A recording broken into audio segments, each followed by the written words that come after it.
Sebelum saya nak pergi cerita mak Nabi Musa tu tentang mental ni,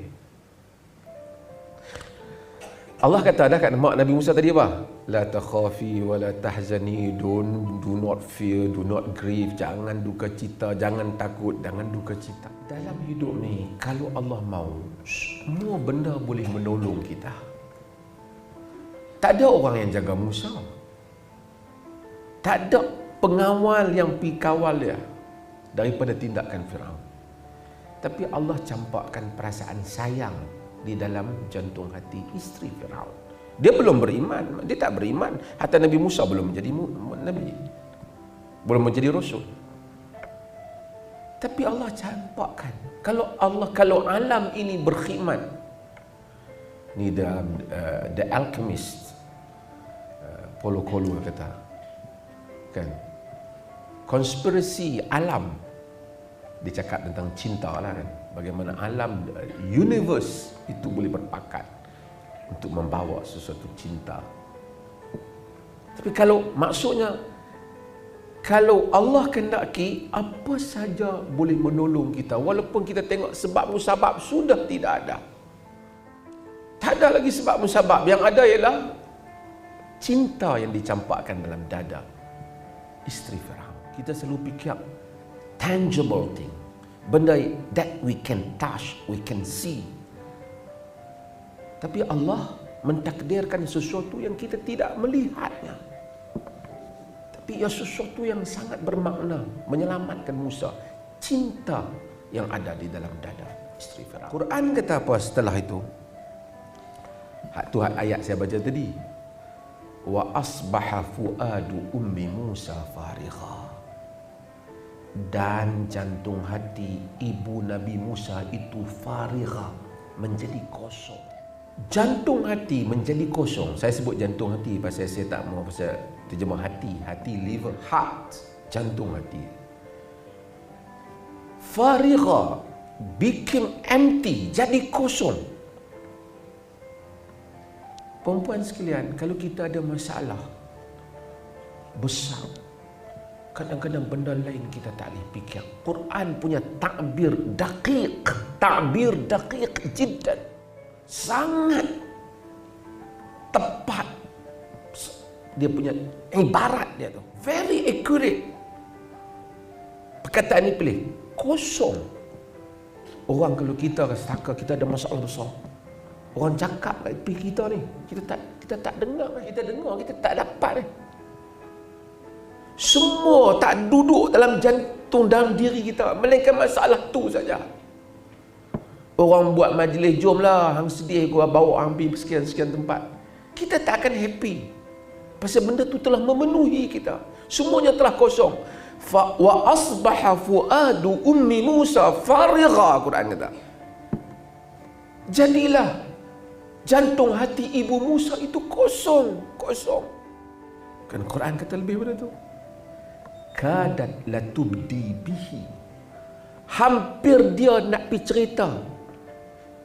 She was about to disclose him. Hampir dia nak pergi cerita pada orang. Macam mana ni anak aku campak kat dalam sungai tu, Firaun dah ambil. Hampir Tuhan kata dia nak cerita, padahal dia tu telah diberikan ilham oleh Tuhan.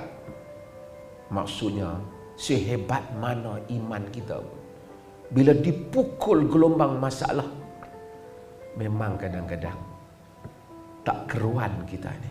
Itu manusia.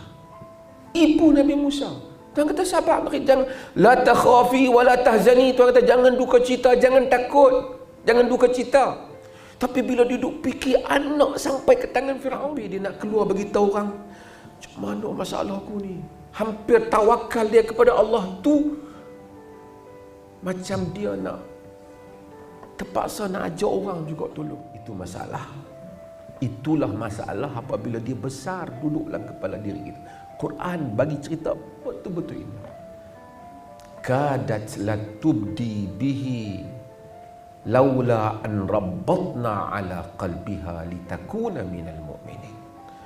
Hampirlah dia dedahkan cerita Musa pada orang. Perempuan sekalian, jika itu jantung, jika itu keadaan ibu Nabi Musa yang mendapat ilham daripada Tuhan, bagaimana keadaan kita insan yang lain juga apabila ditimpa masalah yang berat? Perempuan sekalian, saya bukan nak cerita Nabi Musa, tapi saya nak cerita manusia. Apabila dia sukar, memang dia resah. Siapa pun dia. Ibu Nabi Musa. Cuma Nabi SAW ajar banyak ubat. Sebab apa kita resah? Sebab kita tak tahu benda nak mari ni kat mana. Saya ceramah, ustazah ke ceramah, tuan-tuan kita kena sabar, kena jangkin dengan janji Allah. Itu penghias ceramah, benar. Tapi bila kita alaminya, kita akan tahu keperitan itu. Banyak masalah dalam hidup ni menjadi besar kerana kita letakkan ia besar dalam fikiran kita. Sebahagiannya tidaklah begitu besar. Masalah yang sama ditanggung oleh orang lain, dia rasa ringan sebab dia tak lihat masalah tu besar. Itu satu. Yang kedua ialah bila kita hadapi masalah, kita cari keajaiban. Ada tak benda? Kalau boleh, satgi kita doa malam ni, kita tahajud, pagi esok kita selesai. Mustahil ke kalau Allah nak selesaikan? Tak mustahil. Allah cerita banyak tentang Nabi Musa tadi, bagaimana masalah yang lebih besar, dia menghadapi kuasa yang lebih besar. Tapi saya nak sebut dua ungkapan yang disebut dalam Quran yang mudah-mudahan meringankan bebanan dalam fikiran manusia. Yang pertama, Nabi sebut al-idhu biyadzal jalali wal ikram. Dalam hadis yang diriwayatkan oleh Imam Tirmizi, juga riwayat Imam Ahmad. Lazimilah ya dzal jalali wal ikram. Lazimi ni maksudnya satu orang tu banyak baca ya dzal jalali wal ikram. Ya dzal jalal, wahai yang memiliki kemuliaan. Jalal tu jalal kita panggil. Ikram maksudnya dia memuliakan. Orang yang Allah bagi nikmat belum tentu Allah muliakan. Tapi kalau orang itu mungkin tak banyak nikmat tapi Allah muliakan. Nabi kata ya dzal jalali wal ikram. Lazimi ya dzal jalali wal ikram. Bila lazimi ni bukan maksud baca 10 kali. Lazimi hidup dia ya dzal jalali wal ikram, ya dzal jalali wal ikram, ya dzal jalali wal ikram. Quran sebut wa yabqa wajhu rabbika dzul jalali wal ikram dalam surah Ar-Rahman. Penutup surah Ar-Rahman, tabarakasmu rabbika dzul jalali wal ikram. Allah kata tabarak. Sebenarnya tabarak ni tak ada mudhari' dah. Tabarak, maha berkat. Kita baca tabarakalladzi biyadihil mulk, kan? Maha berkat dia yang pada tangannya ada kerajaan. Siapa? Allah. Tapi dalam ayat ni Tuhan kata tabaraka ismu rabbika dzul jalali wal ikram. Tabaraka ismu rabbika. Maha berkat nama tu Tuhanmu dzul jalali wal ikram. Orang yang melazimi akan melihat keajaiban di dalam hidupnya. Al-Imam Al-Lalakai dalam kitab dia Karamatul Awliya Illah, keramat wali-wali Allah. Bukanlah semua riwayat dia tu sahih dalam Al-Lalakai. Tapi ada pendapat di kalangan ahli ilmu yang menyatakan lelaki yang boleh bawa aras singgasana Balqis tu Ratu Sabak lah, kita panggil Balqis lah. Al-Quran tak sebut nama dia Balqis. Qala alladhi indahu ilmun minal kitab ana atika bihi qabla an yartadda ilaika tarfuk. Berkata orang yang kami berikan kepadanya satu ilmu daripada kitab. Satu ilmu, nakirah, satu ilmu daripada kitab. Aku bawa singgasana tu sebelum matamu berkelip. Kata mereka, dia melazimi ya zal jalali wal ikram. Sebab tu ada orang kita lihat ajaib lah, sentiasa mendapat perlindungan Allah, sentiasa dapat buat hal-hal yang luar biasa. Ya dzal jalali wal ikram. Satu lagi yang tuan-tuan selalu baca, para ulama panjang berbahas tentang Ismullahil A'zam, nama Allah yang Maha Agung, yang idza du'iya bihi ajaba, apabila diseru Allah dengannya, Allah sambut.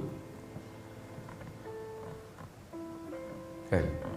Wa idza su'ila bihi a'ta, apabila diminta Allah dengan nama tu, dia memberi. Kata mereka, nama ni 3 kali disebut dalam Quran, iaitu disebutlah ayat kursi tu kan. Baca ayat kursi tak? Allah, Allahu la ilaha illa wal hayyul qayyum. Al hayyul qayyum, the ever living and the sustainer of existence. Maksudnya Al-Hayy yang maha hidup, Al-Qayyum yang segala kehidupan itu berdiri dengan kekuasaannya. Quran kata dalam ayat kursi itu, Allahu la ilaha illa huwal hayyul qayyum. Dalam ayat 2 surah Ali Imran, Allahu la ilaha illa huwal hayyul qayyum. Dan Taha, wa anatil wujuh lil hayyil qayyum qad khaba man hamala zulma. Hayyul qayyum, orang yang sentiasa ya hayyu ya qayyum, ya hayyu ya qayyum, ya dzal jalali wal ikram. Dia akan melihat hal yang sangat luar biasa dalam kehidupannya, bagaimana Allah menyahut doanya dan memampukan dia apa yang tidak mampu oleh orang lain, dan mengatasi. Allah mendengar doa, mudah-mudahan insya-Allah. Sebab tu manusia ni, walaupun banyak benda kita orang kata teori macam-macam, tapi sebenarnya zikir adalah suatu kekuatan dalam hidup ni. Saya selalu, kalau bagi tanya pendapat saya, macam-macam masalah manusia ni, the best is jangan tinggal tahajud dan melazimi nama-nama Tuhan. Manusia yang rapat dengan Tuhan, dia melazimi hal-hal yang menjadi rahsia antara dia dengan Allah Azza wa Jalla.